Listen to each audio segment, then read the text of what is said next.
आप सभी का अपने चैनल पर स्वागत है। आज हम आपको मुग़ल साम्राज्य के बारे में महत्वपूर्ण जानकारी देंगे जो डीएलएड के लिए बहुत ज़रूरी, बहुत इम्पॉर्टेंट है। आप लोग जानते हैं आपके एग्ज़ाम बहुत पास में आ गए हैं, तो जल्दी से तैयारी कर ली जाए। तो देखते हैं मुग़ल साम्राज्य के बारे में। मुग़ल साम्राज्य के प्रमुख शासक बाबर थे। बाबर ने कितने समय तक राज किया है देखते हैं। 1526 से 1530 तक। बाबर 1494 ईस्वी में फरगना की गद्दी पर बैठा था। बाबर पितृपक्ष की ओर से तैमूर का 5वां और मातृपक्ष की ओर से चंगेज़ का 15वां वंशज था।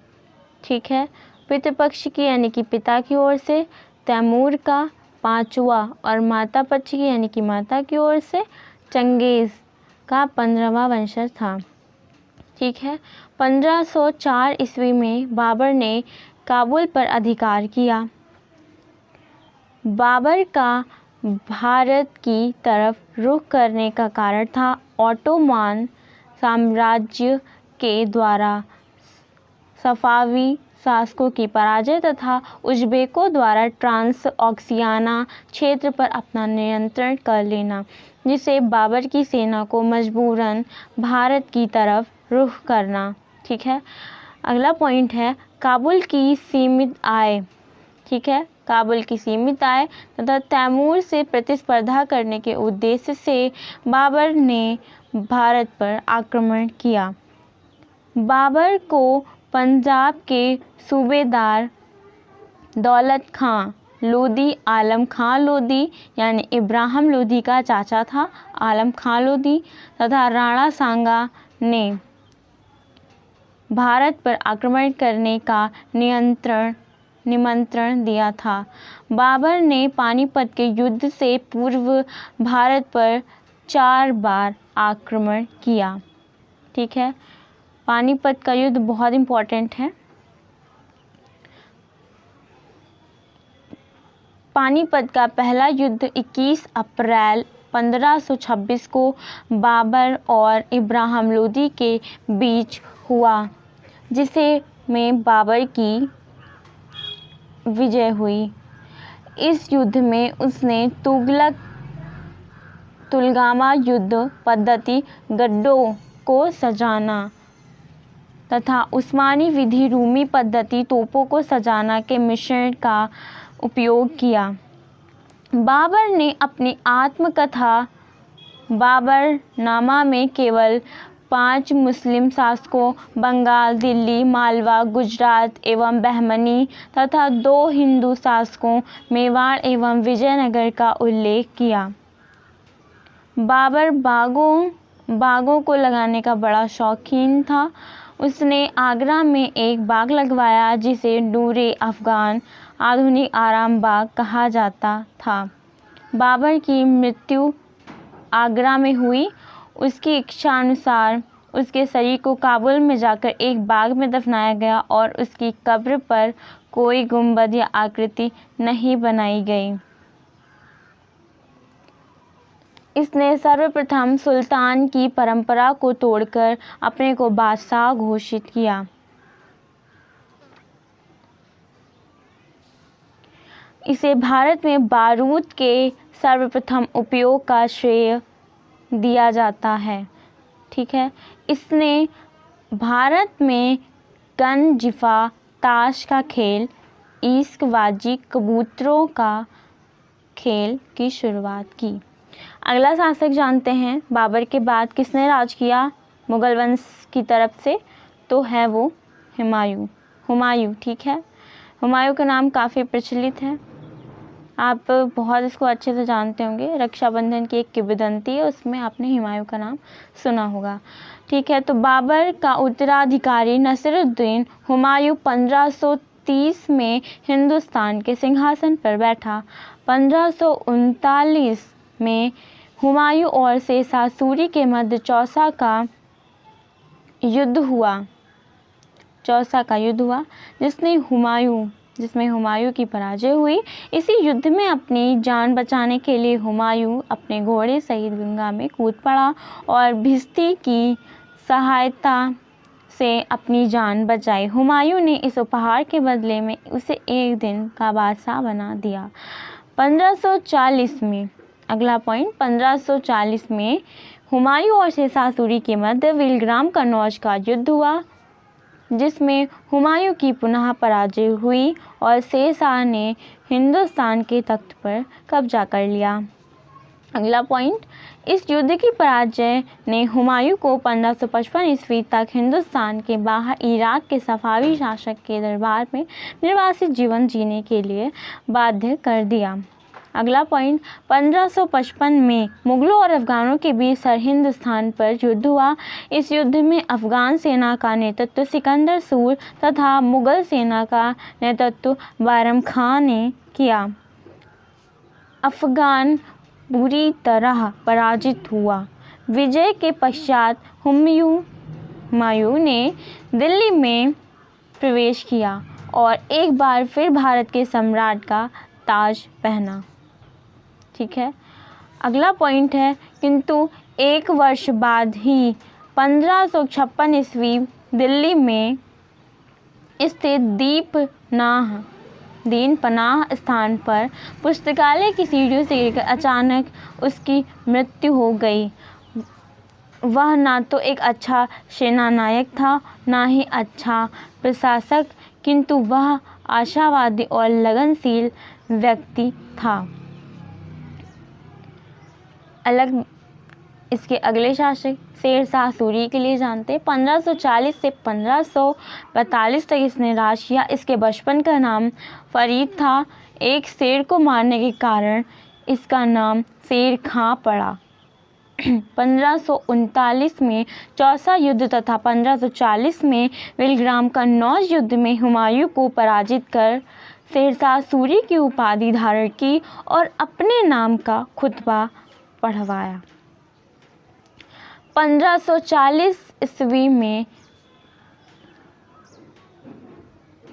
विजय के बाद या हिंदुस्तान के सिंहासन पर आसीन हुआ और सूरवंश की स्थापना की। 1545 में कालिंजर अभियान के दौरान एक बारूद के विस्फोट में शेरशाह की मृत्यु हो गई।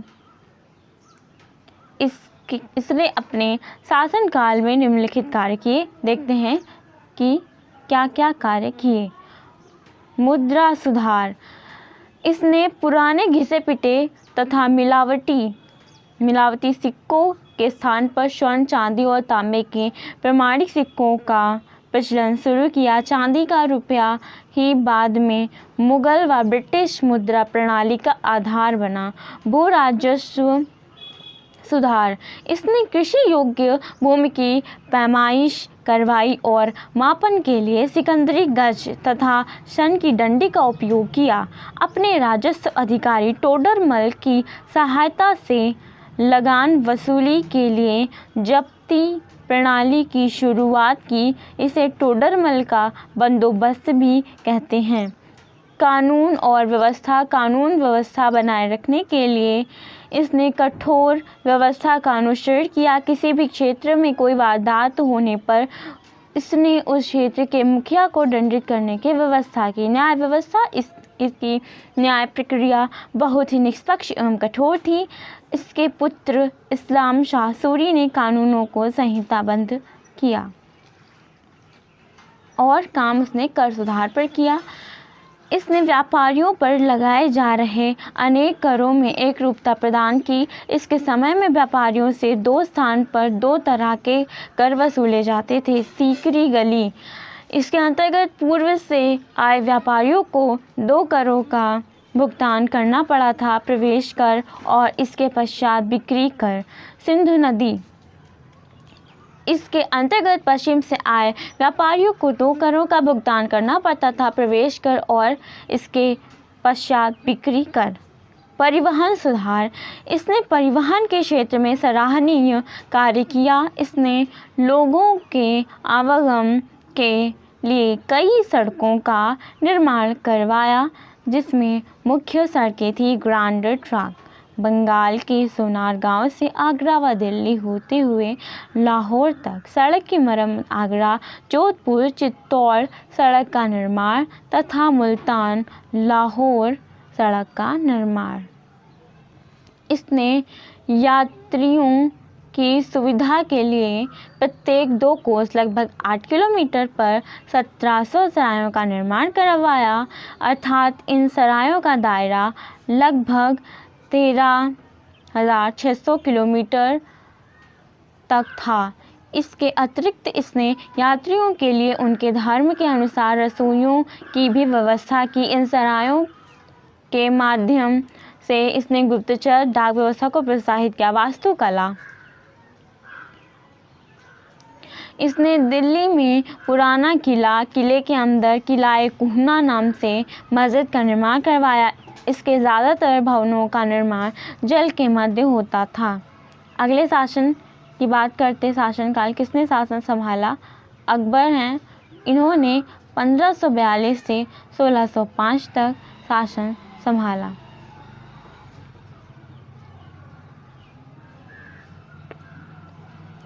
तो अकबर के बारे में बात करते हैं। अकबर बहुत ही अच्छे शासक रहे हैं, बहुत ज़्यादा टाइम तक इन्होंने काफ़ी फेमस रहे हैं। अकबर का जन्म अमरकोट के राणा प्रसाद के महल में 15 अक्टूबर 1542 में हुआ था। अकबर ने अपने बाल्यकाल में ही गजनी और लाहौर के सूबेदार के रूप में कार्य किया था। 1556 में अकबर ने बैरम खां को अपना वकील यानी कि वजीर नियुक्त कर उन्हें खाने खाना की उपाधि प्रदान की। पानीपत का द्वितीय युद्ध वास्तविक रूप से अकबर के वकील एवं संरक्षक बैरम खां और मोहम्मद आदिल शाह सूर के वजीर एवं सेनापति हेमू, जिसने दिल्ली पर अधिकार कर अपने को स्वतंत्र शासक घोषित कर विक्रमादित्य की उपाधि धारण की थी, के बीच हुआ था। अगला पॉइंट, कुछ लोगों ने बैरम खां को बगावत करने के लिए प्रेरित किया। परिणामतः इसने और अकबर के मध्य तिलवाड़ा का युद्ध हुआ, जिसमें अकबर की विजय हुई। अकबर ने बैरम खां को 2 विकल्प दिए, अकबर की अधीनता स्वीकार कर उसके दरबार में शामिल हो जाए या मक्का की तीर्थ यात्रा पर चला जाए। ठीक है, अगला पॉइंट है, बैरम खां ने मक्का जाना उचित समझा। मक्का जाते समय मुबारक खां नामक एक अफगानी ने बैरम खां की हत्या कर दी थी। बैरम खां की मृत्यु के बाद अकबर ने उसकी विधवा से विवाह किया और उसके पुत्र अब्दुल रहीम को पाल पोसकर खाने खाना के पद तक पहुंचाया। साम्राज्य विस्तार, चित्तौड़गढ़ पर आक्रमण के समय अकबर जयमल और फत्ता की वीरता से इतना प्रभावित हुआ कि इन दोनों वीरों की हाथी पर सवार प्रतिमा को आगरे के किले के मुख्य द्वार पर स्थापित करवा दिया। अकबर ने अपनी गुजरात विजय की स्मृति में राजधानी फतेहपुर सीकरी की स्थापना की। उसने एक बुलंद दरवाज़ा बनवाया था। फतेहपुर सीकरी में इबादत खाना बनवाया। इबादत खाना में होने वाली चर्चा ने अद्वैतवाद के प्रचार में सहायता दी। 1576 में अकबर ने दाऊद खां को पराजित कर उत्तर भारत में अंतिम अफगान शासक का अंत कर दिया। अकबर के समय भी बहुत विद्रोह हुआ, तो देखते हैं कि कितना विरोध हुआ, मतलब क्या क्या हुआ वो चीज़ देखते हैं। बिल्कुल, तो देखिए कि अकबर के समय विद्रोह 1564 ईस्वी में उज्बेकों ने विद्रोह कर दिया। यह अकबर के समय का पहला विद्रोह था। 1586 में अफगान के बालूचियों ने विद्रोह कर दिया। इसी विद्रोह के दौरान बीरबल की मृत्यु हुई थी। 1599 में शहजादा सलीम यानी कि जिसे जहांगीर कहा जाता है ने पुर्तगालियों के साथ षड्यंत्र कर विद्रोह कर दिया तथा इलाहाबाद में अपने को स्वतंत्र बादशाह घोषित कर दिया। ठीक है, शासन व्यवस्था कैसी थी? अकबर ने संपूर्ण साम्राज्य को 15 सूबों प्रांतों में विभक्त कर दिया था। सूबों को सरकार यानी कि जिला, परगना यानी तहसील तथा गांव में विभक्त कर दिया। इनका कार्यभार निम्नलिखित अधिकारियों द्वारा संचालित किया था। सूबा यानी कि प्रांतीय प्रशासन। सिपा सालार यहाँ कार्यकारी मुखिया था, जिसे बाद में निज़ाम सूबेदार के नाम से जाना जाने लगा। दीवान या राजस्व का मुखिया था। बख्शी या सैन्य विभाग का मुखिया था। सरकार जिला प्रशासन, ठीक है। फौजदार यानी कि प्रशासनिक मुखिया। अमल गुजार राजस्व वसूलने वाला अधिकारी। कोतवाल कानून व्यवस्था को संभालने वाला अधिकारी, ठीक है। तो परगना तहसील प्रशासन। सिक्सदार किसको कहा जाता है? कानून व्यवस्था को संभालने वाला अधिकारी। आमील कानून गो राजस्व वसूलने वाला अधिकारी। ग्राम प्रशासन मुकद्दम ग्राम प्रधान, पटवारी लेखपाल, चौकीदार, ठीक है। तो इनका ग्राम प्रशासन हो गया। अकबर की धार्मिक नीति क्या थी? तो पहला पॉइंट है, अकबर की धार्मिक नीति का मूल उद्देश्य सार्वभौमिक सहिष्णुता थी। इससे सुलह ए कुल की नीति अर्थात सभी धर्मों के साथ शांतिपूर्ण व्यवहार का सिद्धांत भी कहा जाता है। अकबर ने इस्लामी सिद्धांत के स्थान पर सुलह ए कुल की नीति अपनाई। अकबर ने दार्शनिक धर्मशास्त्रीय विषयों पर वाद विवाद के लिए अपनी राजधानी फतेहपुर सीकरी में एक इबादत खाना यानी कि प्रार्थना भवन की स्थापना करवाई, जिसमें सभी धर्मों के विद्वान शामिल होते थे। अकबर ने समस्त धार्मिक मामलों को अपने हाथों में लेने के लिए 1579 ईस्वी में महजरनामा या एक घोषणा जारी करवाया, जिसने उसे धर्म के मामलों में सर्वोच्च बना दिया। इस पर 5 इस्लामी धर्मविदों के हस्ताक्षर थे। इसने जजिया तथा तीर्थकरों को समाप्त कर दिया। अकबर ने सभी धर्मों में सामंजस्य स्थापित करने के लिए 1582 में तौहीद इलाही दीन इलाही नामक एक नई परंपरा प्रवर्तित की, जिसमें अल्लाहू का मंत्र दिया जाता था। अकबर ने 1583 ईस्वी में नए कैलेंडर इलाही संवत को जारी किया। यह एक धर्मनिरपेक्ष शासक था। मनसबदारी व्यवस्था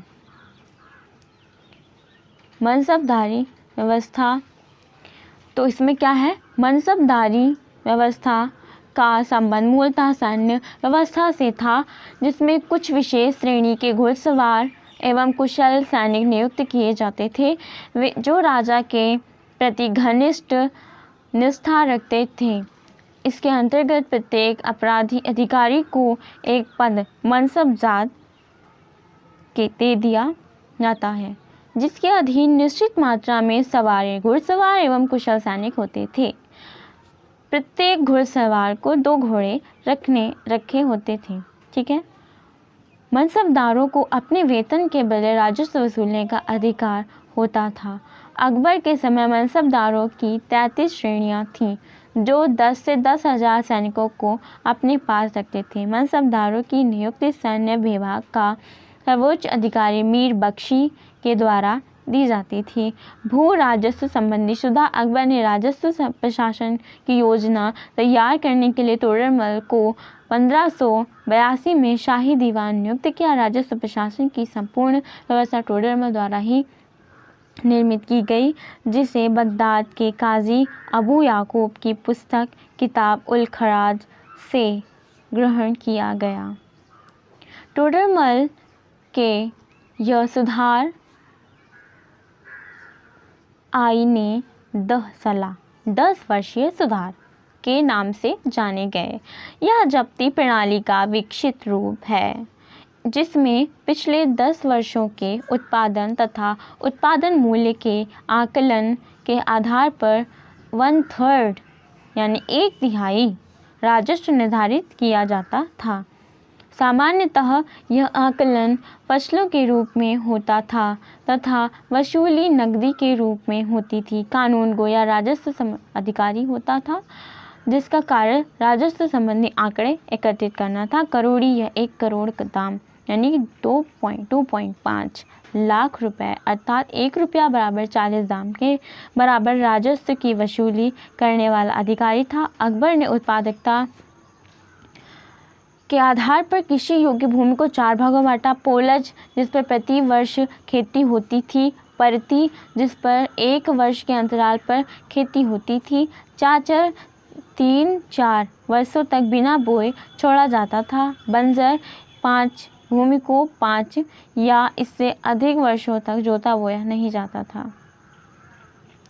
सामाजिक सुधार।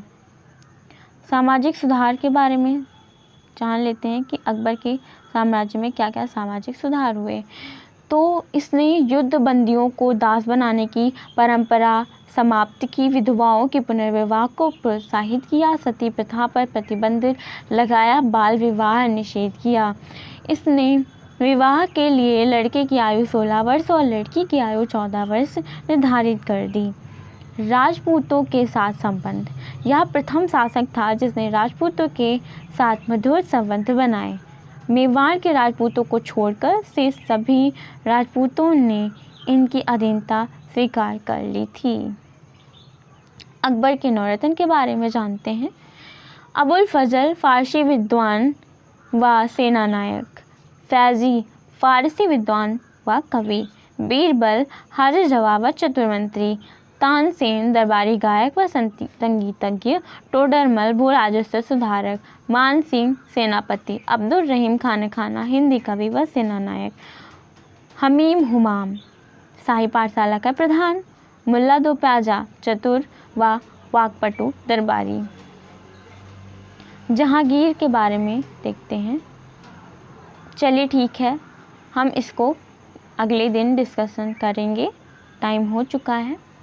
आप ये जो है आपको अगर अच्छा लगा हो तो आप प्लीज़ लाइक कीजिए, शेयर कीजिए, कमेंट कीजिए। अगर आपको किसी और टॉपिक पर डिस्कशन करना है तो आप कर सकते हैं, ठीक है। तो चलिए लाइक कीजिए, शेयर कीजिए और कमेंट कीजिए।